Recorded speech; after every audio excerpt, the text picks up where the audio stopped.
I grew up among a lot of well-meaning adults, religious adults, and they taught me a direction to train my life, and I did. And through force, I put together a life that I was told would bring me joy and happiness. And I got to a point where I realized that that was not the case. And at that point, I began looking for that joy and happiness. Soon after that, I found your teachings about 6 or 7 years ago and began to focus on my joy and how I felt. Every year, I've seemed to have an evolving question because that life seemed to have dismantled itself very dramatically at times, to the point where the relationships that I had, the possessions that I had, have purged themselves from my life. I'm happier than I've ever been, but I don't seem to be able to put together the life that I want now. It's not seeming to come together the way I'd like it to. How can I make it easier? What am I needing to do? It's interesting because the word that you used, purge, law of attraction does that. Law of attraction brings to you what's active and holds from you what isn't. In other words, it's a really nice thing to acknowledge that whatever it is that's active in your vibration will make its way into your realization, into your ability to translate it into the tangible, manifested experience. So when you are remembering a past experience, that there are parts of it that you are happy to leave behind, what happens sometimes is that you take it all and attempt to leave it behind, because there's a sort of a guilt on your part, or a justifying that I need to leave that behind, and in the process you sort of leave more behind than you mean to. You can be a selective sifter, and what we've noticed is that in any effort to leave something behind, this is one of the most powerful statements that we have ever made. When you make any effort to leave anything behind, you always leave more behind than you meant to. Because in the pushing against, you get that vibration going that doesn't allow you to keep the parts that you want.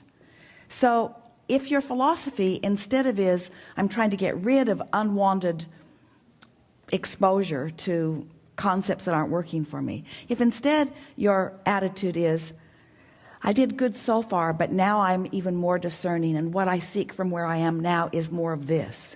It's easier for you to keep the parts that you like and keep getting more of them, while you leave the parts that you don't want aside. And the distinction is the purging, which never works, as compared to the allowing, which always works. So rather than focusing on what you want to leave out of your life, start focusing upon what you want to leave in your life.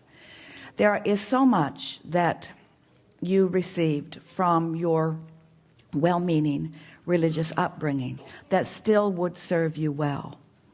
But in the feeling of control, you sort of wanted to get rid of all of it. And then you get lost in the process. Making sense to you? Absolutely.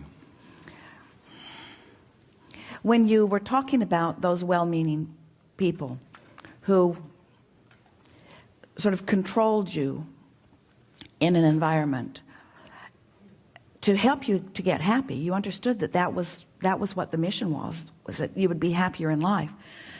We wanted to jump in there, but we didn't want to break your flow. Did you find them happy? No. See, that's the interesting thing. When you teach happiness through the clarity of your example, then it's easy for people to take what they will benefit from it. When you teach happiness from control, what you're really teaching is control. What you're really teaching is pushing against. So it's that conversation again. So we have a good basis here. Do you have something more that you want to say? Well, what I found is that their goals for me were very specific and very direct, and I knew what kind of a path to follow. What were they? What were the goals? Well, have a family, live the tenets of the religion, do this, do that, you'll attain these possessions serve within the church. Don't live under a bridge. Don't live under a bridge. You know, and this is what a family looks like, and this is what you're supposed to be. And if you do these things, you're supposed to have joy and happiness. I got to a point where I realized that I was probably one of the happier people that I knew, and I didn't fit into that mold. I had to be able to fit into that mold. I had to be counter who I was. Everything that you're saying is accurate. Everything you're saying is true, but it is vibrationally off. Okay. Here's what we mean by that. The facts that you picked up along your trail are accurate. They were bossing you around, and they were trying to teach happiness from a place of not living quite as much happiness as you would like them to have lived. But at the same time, as you are focusing upon these factual things, in your pushing against, you are vibrationally out of alignment with what you now want. So if we could just sort of wave a club. Go ahead. For all of you, we would like you to understand that it really is as simple as this. Stop talking about the parts that you want to leave out and start talking about the parts that you want to leave in. It is that simple. So with religion, don't want control, want self empowerment. Well, that's what is at the basis of every religion. Every religion is teaching, especially in the early versions of it, in the original versions of it, alignment with source, because every religion, or nearly, has been born from some sort of connection that someone was wanting to express. But then in wanting to control others, in other words, the religion, the true spirit is flowing through me, but if you get any of it, it's probably wrong. And so, but I got it and I wrote it down, so you need to live what I wrote down. And you want to say, but wait, were you there this afternoon during this conversation? Were you within me at the time that I launched my rockets? Have you been there as my vibration has been raising? Are you aware of the fullness that I am? Well, of course, source is, but the individuals that are trying to get you to live by the letter of some law that was written at some time that has nothing to do with you, that's what feels off to you. The things that they're teaching are not necessarily off, but the methodology, in other words, anyone who says anything less than you are an extension of source and source is flowing through you and you have this personal guidance and it's available to all of you, anyone who says other than that is vibrationally off, you see. So as you are expressing to us how you left some things behind, we think it's nice that you leave unwanted things behind. But when you get too involved in explaining why you leave them behind, now you're not leaving them behind. Now you've taken the action, but the vibration is still there. So when you're taking one action that the vibration contradicts, then you end up in this contradicted place, and then your joy is muted, and then you're living the same thing that they were living, which is the reason that you left them to begin with. So now where do you go? Pretty soon you're going to be under a bridge. In other words, that's what the process is. That's what the process is. I don't want this, there's too much control here, and I don't want this, there's too much control here, and I don't want this, there's too much control here. So I will put myself in a place where they will finally, once and for all, give up on me. I will be so incoherent and unreachable that I will then finally be free. You get what we're talking about, don't you? Where there is another plan. There is another process, and that other process is, I am this expansive person, and I don't have to explain it to anyone. That really is the formula. If you could decide that you don't need to explain to them why you left, but just appreciate everything that they gave you while you were there, your vibration would raise. If you would look into what you're living now that you adore and think of it often, it will expand. If you look at a possession that is meaningful to you and you hold it in your vibration often, not only will it stay, but other possessions like it must come. As you look at aspects of people, we started to say people, but that's too big of a label. Because when you look at any person, there are attributes that that blend with your desire, and there are attributes that don't blend with your desire. So don't just take a person at full face and say, I want you in my experience. Look at the individual attributes. This is beneficial in this way, and this is beneficial. I like this about you, and I like this about you, and I like this about you, and I like this about that, and I like this about that, and I like this about that. And before you know it, you have activated the basis of your life with the things that you care about, with the things that you like, with the things that are in vibrational concert with who you are. And under those conditions, those manifested versions must be realized by you. We've been explaining for a while, and we know you've been hearing, that all this sifting and sorting of life has caused you to create a vortexual version, a vibrational version. And most of our physical friends, even those who have been listening to us for quite a long time, they really don't accept the realness of this vibrational reality until it manifests. And so we talk to try to help you to sense the vibrational version, to feel the vibrational version. In other words, if we could get you to feel secure even before it manifests, it would manifest faster. Most want it to manifest before they feel secure, but that's going about it backwards. So if we can get you to feel secure before it manifests, if we can get you to feel in love before the person shows up, the person will show up. But humans think they need a person to be in love with. And we want you to know you can be in love with an idea. You can be in love with the idea of a relationship. You can be in love with the memory of a relationship. You can be in love with that aspect of that relationship, and that aspect of that relationship, and that aspect of that relationship, which means holding it active in your vibration, and it has to then be realized by you. So this realization, recently, the way we are describing it to you, maybe to help you understand it, is that, but since you sometimes don't accept the vortexual version, then the grid version isn't easy to follow either, but we're going to give it to you anyway. Everything you want is vibrationally gathered, all the cooperative components in your vortex, and it is ready to reveal itself to you. And the reason that we're using the word reveal or realize is because you are going to be the interpreter of it. You're going to be, in the same way that that sweet bird was the interpreter of a message from Jerry to Esther. There are interpreters all around that are ready to interpret the message to you.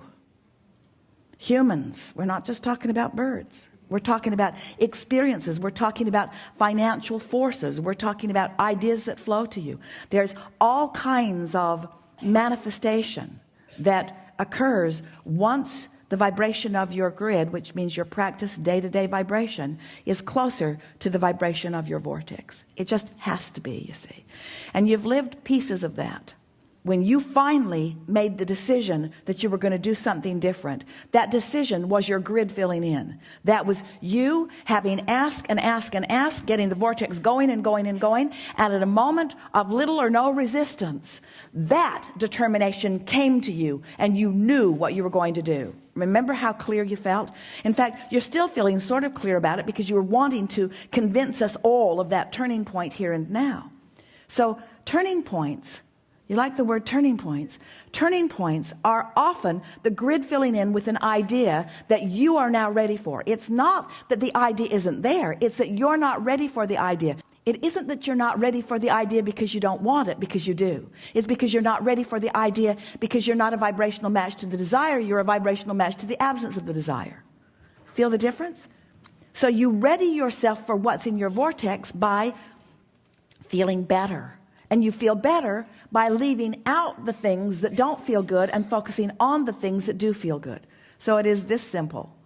Take the handful of things that feel good and just run them into the ground. Have you ever had a good joke that you just want to tell to everybody? Pretty soon you're repeating it again to the same people, and they're saying, dude, I heard that. I laughed the first 5 times. It's over for me.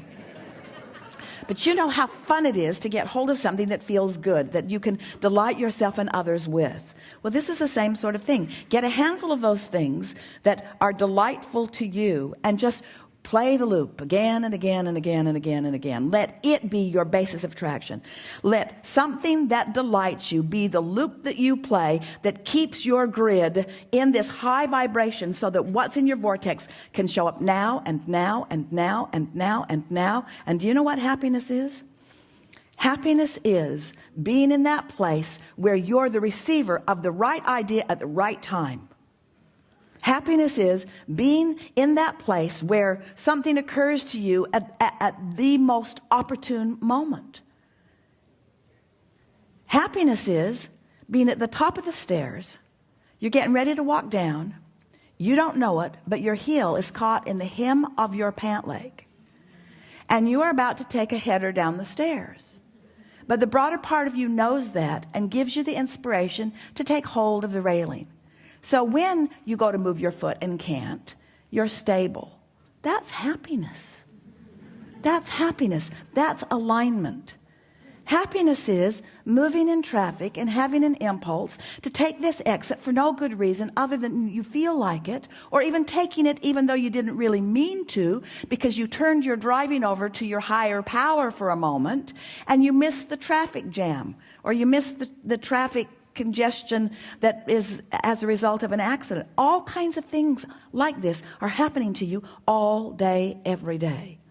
But when you start deliberately being happy, deliberately beating the drum of things that feel good, deliberately discerning, deliberately molding yourself into better and better feeling places, when you do that deliberately and those things happen, now you have conscious awareness of it. If Esther had not had that conscious conversation with Jerry in the car right before she went to her room, the bird on the porch would have just been a bird on the porch. But it wasn't just a bird on the porch. She would have missed that if she had not been vibrationally up to speed. You see what we're getting at? So much of your world wants to chalk those kinds of rendezvous, coincidences, which is incidences that cooperatively combine. They want to call them coincidences in the attitude of luck or fate or chance. They understand that it's cooperative components coming together.